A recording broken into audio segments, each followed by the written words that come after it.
अचानक गांधी मैदान में नीतीश कुमार का पहुंचना, नीतीश कुमार का एक्शन मोड क्या वाकई में कोई संकेत दे रहा है? आखिर 6 घंटे बाद क्या सच में एनडीए के विधायक दल की बैठक में नीतीश कुमार के नाम पर मोहर लग सकती है? आखिर अमित शाह को अचानक से पटना क्यों रवाना होना पड़ रहा है?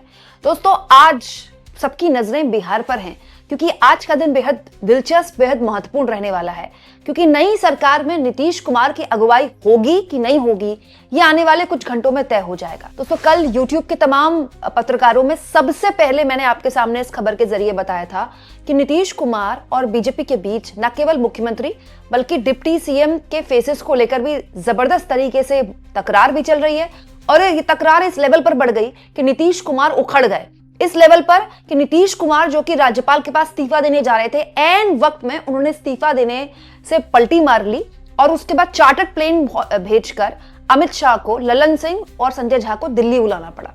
अब जानकारी ये निकल कर आई है कि अमित शाह स्वयं, जी हाँ दोस्तों, आज शाम या देर रात तक अमित शाह स्वयं पटना आ रहे हैं। अच्छा, दिलचस्प ये है कि कल तो शपथ ग्रहण है ही, तो गृहमंत्री की मौजूदगी वैसे भी रहने वाली है। पटना के असली चाणक्य और फिलहाल तो बिहार के असली चाणक्य अमित शाह ही कहलाए हैं, तो फिर अमित शाह क्यों आ रहे हैं? दरअसल अगले कुछ घंटों में दोस्तों बहुत कुछ डिसाइड होना है, और उसी से पहले मसल शोइंग वाला काम चल रहा है। मतलब बीजेपी और नीतीश कुमार दोनों एक दूसरे को मसल्स दिखा रहे हैं, अपने पॉलिटिकल मसल्स। नीतीश कुमार अचानक पहुंच गए पटना के गांधी मैदान और बड़े एक्शन मोड में आजकल नीतीश कुमार दिख रहे हैं। जब से वोटिंग खत्म हुई है सेकंड चरण की, आप देखिए नीतीश कुमार कभी गुरुद्वारे जाते हैं, कभी मंदिर जाते हैं, फिर वहाँ बाजार में जाते हैं दिखाने के लिए कि नीतीश कुमार सबके हैं। और उसके बाद नीतीश कुमार आज भी एक्शन मोड में दिखाई दिए। और दोस्तों, उसके बाद नीतीश कुमार अचानक पहुंच गए पटना के गांधी मैदान जायजा वगैरह लेने के लिए।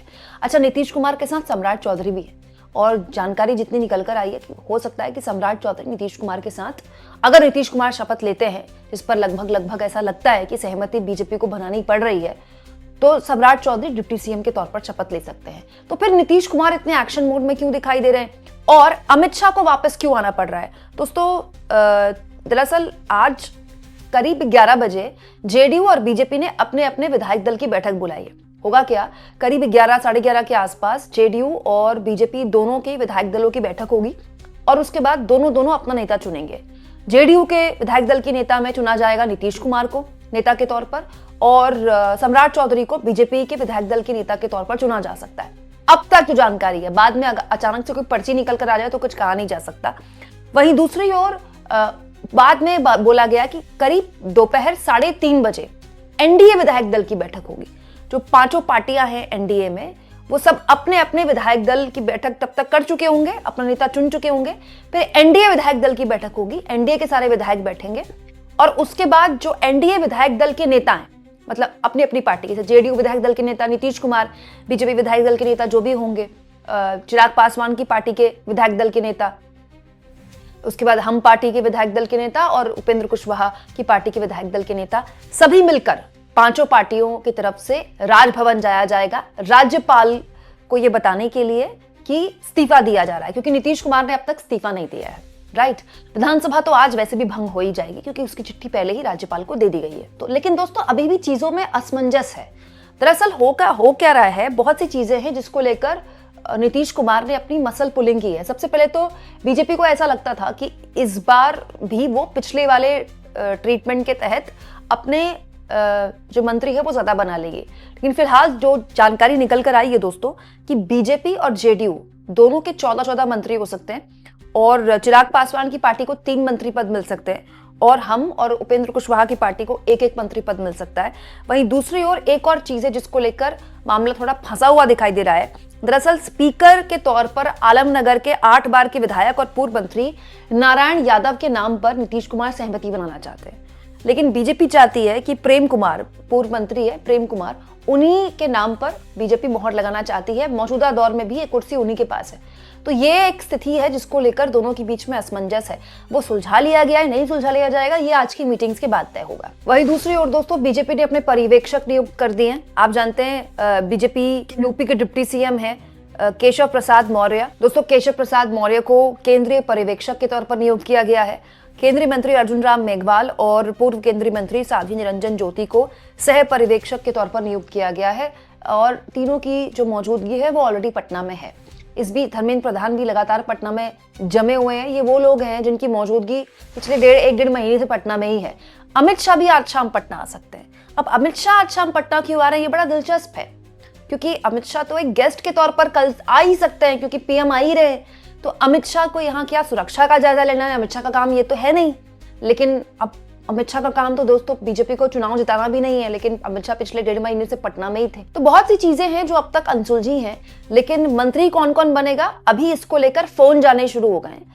और आज सुबह से, बल्कि कल देर रात से उन विधायकों को फोन जाने शुरू हो गए जिनको मंत्री पद की शपथ लेनी है। सुबह 11 बजे जेडीयू और बीजेपी के विधायकों की बैठक है, लेकिन सबको कह दिया गया कि 10:30 बजे के आसपास ही वेन्यू पर पहुंच जाए जहां पर विधायक दल की बैठक है। और उसके बाद 3:30 बजे भी एनडीए विधायक दल की बैठक है। ये क्लियर हो चुका है। तो आप कह सकते हैं कि ऑलमोस्ट आज 6 से 7 घंटों में, अगले 6 घंटों में सब कुछ डिसाइड हो जाएगा। और उसके बाद शाम को राज्यपाल, शाम से पहले ही हो सकता है, राज्यपाल के पास चिट्ठी भी सौंप दी जाए। इन सब के बीच अमित शाह का पटना आना, नीतीश कुमार का दोबारा से बड़ा एक्टिव हो जाना, पटना के गांधी मैदान पहुंचना, दोस्तों ये बहुत से ऐसी अटकलों को भी विराम देता है कि नीतीश कुमार कितने अस्वस्थ हैं, स्वस्थ हैं, और बहुत सी नई अटकलों को भी जन्म देता है कि ये नई वाली कैबिनेट किस तरह की होगी, इसमें अमित शाह का कितना दखल होगा। आप इंपॉर्टेंट ये है दोस्तों कि कल जिस तरह से नीतीश कुमार नाराज हुए और उसके बाद तुरंत दिल्ली से ललन सिंह और संजय झा के लिए चार्टेड भेजा गया, ये भी बड़ा दिलचस्प है कि वो भी अमित शाह से ही मुलाकात उनकी हुई करीब 3 घंटा। तो पूरा का पूरा जो सरकार गठन का कामकाज है वो अमित शाह ने अपने हाथों में लिया है। मैं तो बस केंद्रीय गृह मंत्री अमित शाह से ये कहना चाहती हूँ कि पटना में सरकार बन जाए तो दिल्ली की तरफ ध्यान दीजिएगा, जिस दिल्ली में वो बैठते हैं। हालांकि इन दिनों कम ही बैठ रहे हैं, पटना में बैठ रहे हैं, लेकिन अब तो दिल्ली में बैठेंगे।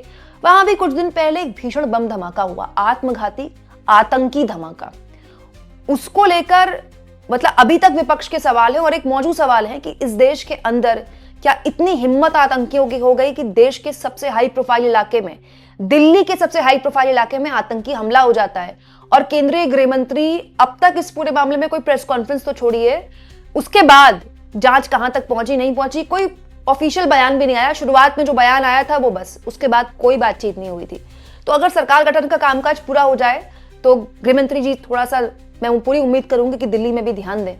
आपको क्या लगता है दोस्तों, कमेंट बॉक्स में जरूर लिखें और जितना हो सके चैनल को शेयर भी करें, सब्सक्राइब भी करें और थैंक्स और ज्वाइन के ऑप्शन से अगर आप चाहें तो कुछ आर्थिक मदद भी चैनल की जरूर करें।